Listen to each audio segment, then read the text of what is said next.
What is the best thing a teacher told you? During my last semester of college, my personal finance professor emailed me to tell me that I got 100 in the entire class. I didn't miss 1 point all semester, and he had never had a student do that before, and he congratulated me. I cried in happiness a little, haha. I was in middle school, and someone made the "but we're never going to actually use this" argument that all students eventually make. My teacher, who was pretty well liked, stopped the class, and we talked about it.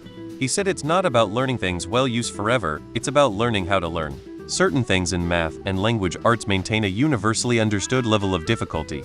If we pass algebra, we've proven that we are capable of understanding concepts as difficult as are found in algebra. If we can pick up on the themes of Gatsby, we've proven that we can understand things as difficult as Gatsby. The thing I remember him saying is that the world is an interesting place, and we're going to spend our whole lives learning about it. This time wasn't about figuring it all out, it was about learning how to figure it all out. It clicked. Completely changed my headspace for the rest of my time in school. I had a gym teacher that was known for being strict rude. He actively would make kids cry on the regular. Anyway, after my dad passed away, he was still super strict towards me. But one day after track practice, he caught me in the hall and said, "Your dad would be so proud of you." It caught me so off guard, I actually cried. "You can go home. You can never be everything and anything you want to be all at once. Find what's most important and focus on that." I wanted to be a writer so badly. She knew this. I was also a big fan of Dave Barry's books, which she also knew. I don't remember what I had written, but I remember seeing in red on the front, "You give Dave Barry a run for his money." It really made me feel like I had a chance to be a professional writer.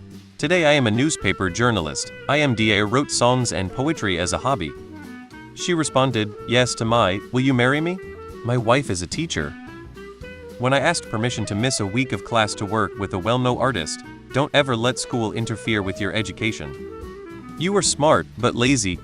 You are not stupid, you must learn differently. Not necessarily a single thing, but more so an action that led to a series of conversations. My high school astronomy teacher always had his lunch break open to eat with students, not just for small talk, not just about school-related things, but literally anything. If you told him you were having trouble outside of school, he would be willing to listen to you vent on his off time and even offered advice to what he would do in said situation. We need more teachers like him who care about students outside of their school life, cause he was like a second dad to me. He told me I could run the 100 in under 11 seconds. I told him I don't believe it, and he responded with, "That is why you fail." I ended up breaking the 11-second floor a few months later.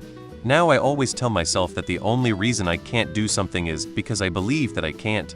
That I was a good person with a good heart, that she believed in me, and that I could do anything if I really wanted to. Thanks, Miss Campbell. Not teacher, but my ex-boss. If you're having toothache, you need to extract it, or else it affects your brain. This is not about teeth. Being wrong is a good thing. It means you learn something. I'm 39 and still remember having trouble with math, geometry, etc. in grade 4, and my teacher noticing and helping. She told me I was a very capable person. Even through all my hardships and barriers since, that stuck with me. From my history teacher, best way to learn is to make a ton of mistakes and own them like a boss.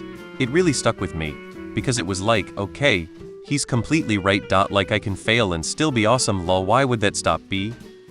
Look up words you don't know in the dictionary. Nothing. A teacher knew I had a tough time, and I'd go to their classroom sometimes to read. I really liked how calm and quiet it was. You are too smart for this school.